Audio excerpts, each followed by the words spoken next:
But when I say, man, listen, I'm saying this because we are a race of people. We constantly get overlooked. If YouTube community policies, if they're fair and they're equal to black people, then there's no way rappers wouldn't be censored with the gangster rap, killer nigga, gangster lyrics with the guns. There would be no way that rappers could shoot videos in cemeteries mocking death. And in real life, people are dying behind these videos. YouTube lets that go to the millions of views. The millions. So I'm saying, man, listen, Dr. King had it right in the beginning. The fight was never to live next door to you, Vlad. The fight was never to be able to get on YouTube platform. The fight was for us to have our own platform, but just be treated equally. Equal protection and rights under the law. YouTube is not giving black people, especially not YouTubers who's vocal. How can the rappers get away with the promotion of killing us? How? And they make millions in the advertisement, McDonald's, but soon as a radical YouTuber, I'm not promoting killing nobody. I ain't never promoted robbing nobody. They promote death. Death.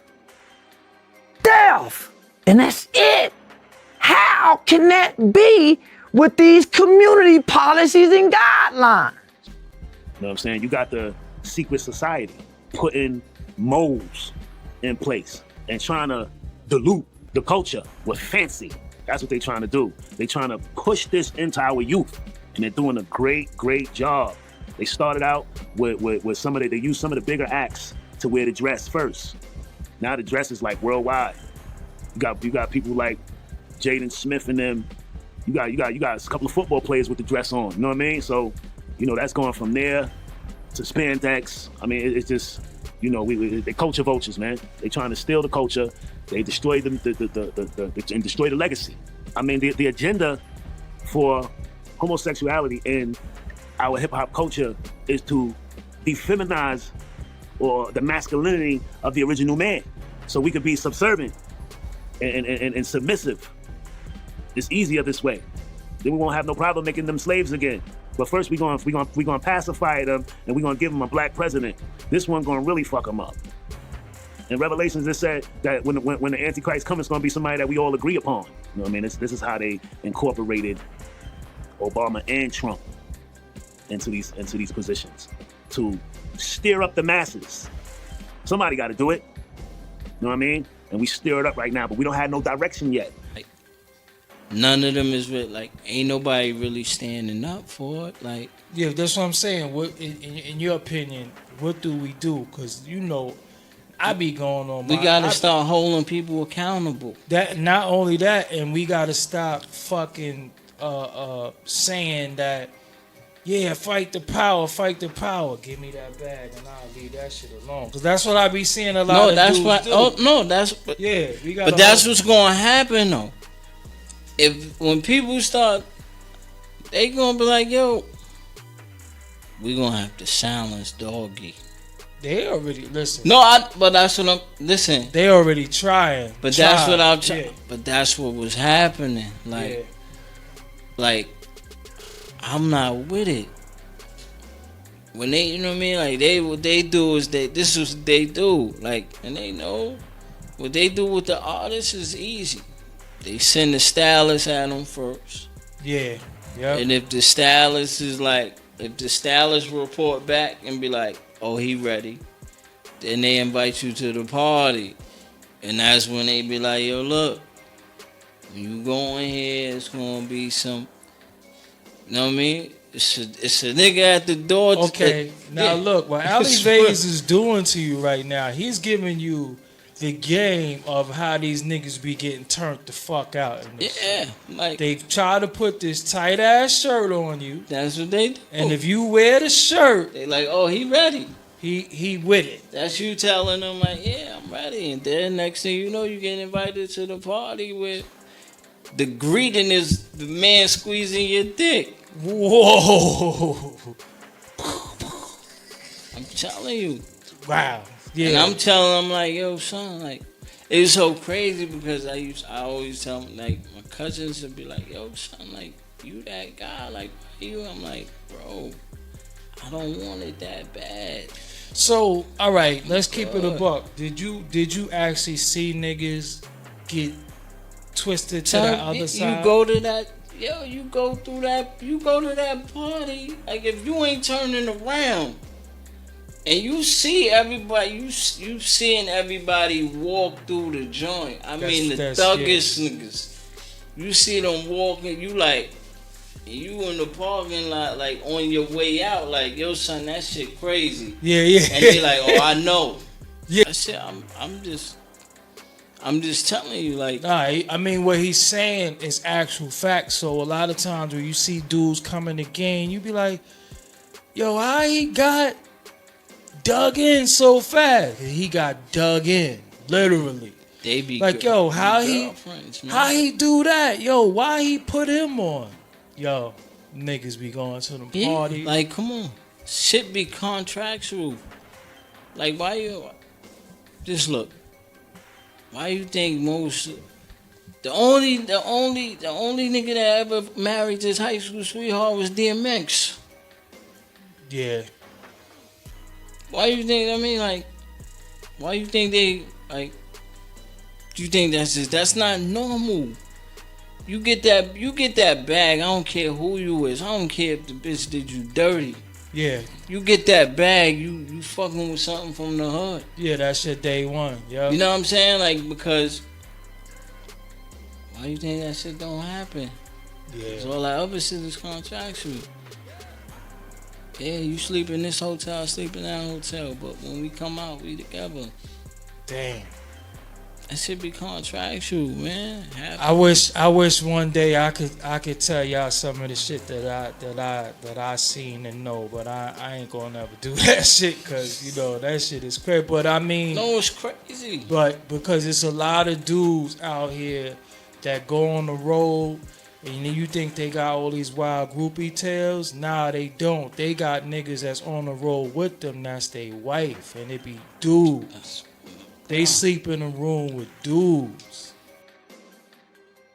It's a level of success where it's a door. It's a door. When you platinum and you getting 50,000 a show, I've been there. There's a door that you could walk in. I'm not sure if it's homo or if it's Illuminati. I just didn't take that though. I went straight. What do you mean? Listen. When you get to a level of success, when you getting 30, 40, 50,000 a show, you platinum, you running across the world. There's 3 different doors, right? There's 3 different ways to walk. There's to the left, there's to the right, and then there's straight. Straight is you're on your own. Let's see if you continue this success, young man. Yeah. Let's see if it's all about your skills, young man. Let's really see that when you went straight. To the right, I'm not sure if that's the homo shit right there. And then there's to the left, I'm not sure if there's some sacrifice shit going on right there. I'm not sure because I went straight. But I was offered these doors. It's just you're offered some gay shit? I don't, no. I'm saying that to the right when I seen it, those was those guys over there. You know what I'm saying? Those different people, which I have no problem with. You know, that's y'all. You feel me? And I just chose to go straight. And I haven't been platinum since. forefront. As that golden era started to, happen, 85 to 90, 91, you had a little more rounded picture of hip hop. You had so many different kinds of hip hop. You could really appreciate it as an entire culture. All right, everybody wasn't lyrical, but you had cats that was, everybody was lyrical, but they were lyrical in different ways. You had cats that were funny and lyrical, like Biz Markie, okay? You had cats that followed in the tradition of myself and Melly Mel, like Big Daddy Kane and Cool G Rap, all right? You had your Special Eds, you had your Kwame's, you had your Chubb Rocks, you had the ladies, okay? MC Light, Queen Latifah, all of them guys, you know what I mean? And then you had a conscious kind of hip hop as well. You had Poor Righteous Teachers, KRS-One, PE was getting ready to come into the fray, you know what I mean? So hip hop was a lot more conscious during that time. So not only did you have lyrical, like you had a certain quality that hip hop had taken on during the mid 80s to the 90s, which was cool because every group kind of fit in. Everybody was part of that. Nobody was like sucked and was just there. Everybody had made a contribution, And then, of course, the 90s came in, and there was too much consciousness going on in hip hop at that time for the powers that be. So here comes gangster rap. All right. Take off the medallions, you know what I mean? Stop all that peace and unity and let's do some hoes and cocaine and gang banging. Did you know that there are many of the executives at the high music level are also investors in the privatized prison system? So I have a friend of mine who is a high level pop star. He has a star on the Walk of Fame. He was telling me that in the early 90s, when it was the boom of ghetto rap music, he said that he with his own ears heard executives speak over dinner about how they're pushing ghetto rap music. One, because you don't need session musicians, so it's cheap to produce. All you need is a rapper. They get drunk and they get high and you just give them drugs and they just do their thing. Well, what does that do? It perpetuates violence, it perpetuates drugs, and it perpetuates crime in the inner cities. So what does that do? Let's push ghetto rap music to get black people to pull out guns, to do more drugs, to beat up on each other, and glorify criminal behavior because that puts them in prisons. And we own the privatized prisons. So we're making money on the front end and we're making money on the back end. That's crazy. That's mind-blowing to think about. Yeah. But like, it's not like Ice Cube and Dr. Dre, like, it's not like Ice Cube and Dr. Dre, like they were like just reporting on what was going on in their hometowns. Right, like, but you still needed the Caucasian decision makers to release the album. Right. Well, just all of them, yeah. Because they had the money to make everything. Right. So because listen, remember the moment with Rick Ross. Remember that moment a couple years ago with Rick Ross where he was talking about Molly's. He was talking like, yeah, put her on the Molly, I'm a smasher or something like that. It was a whole big thing. Everybody blew up on Rick Ross. Everybody was like, yo, blacklist Rick Ross because he's talking about, forcing himself sexually on a girl while she's rolling on ecstasy and that whole thing. Well, suddenly that's behavior that can affect Caucasian people. Because now we're talking about sexual invasion, but hold on, but glorifying guns and murder and beating people in the street and prison culture, like that's okay? Well, they must have hated glorifying murder on black people is okay. But talking about maybe doing something illegal, it is illegal and horrible to do, forcing yourself sexually on somebody while they're induced on drugs, horrible. But they came down on him for that. They don't come down on him for talking about killing people and selling cocaine, which I think is a big double standard. So when I think about stuff like that, and you think about the systems that are behind the systems, you do have to ask yourself, what is really happening here? What are we not seeing? True. Those higher ups must have hated when Kanye West and Drake changed the game and started talking about their emotions, Ever wonder why you see the same stereotypes of black and brown people depicted in hip-hop music? What if I told you that some of the biggest music companies are in cahoots with private prison owners, and that the rap music we listen to is not only meant to entertain, but to verbally and visually support criminal behaviors that funnel disenfranchised people into these private prisons? Lastly, what if I told you I have proof? In 2012, Core Civic, formerly known as Corrections Corporation of America, the biggest name in the private prison industry, contacted 48 states offering to buy their prisons. One requirement of eligibility for the deal was particularly strange: an assurance by the agency partner that the agency has sufficient inmate population to maintain a minimum 90% occupancy rate over the term of the contract. Wait, Draggy? What?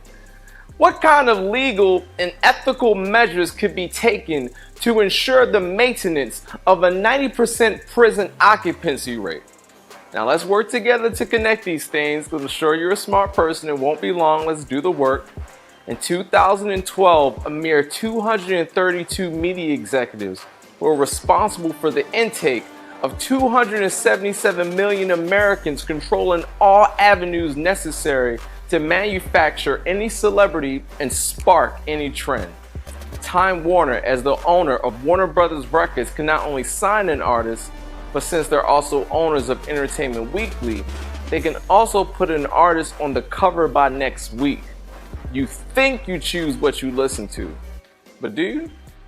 Both BET and MTV belong to Viacom. Okay, now I know that's not news to some, but when the use of these media conglomerates is cross-checked with ownership of the biggest names in prison privatization, it's starting to get a little fishy.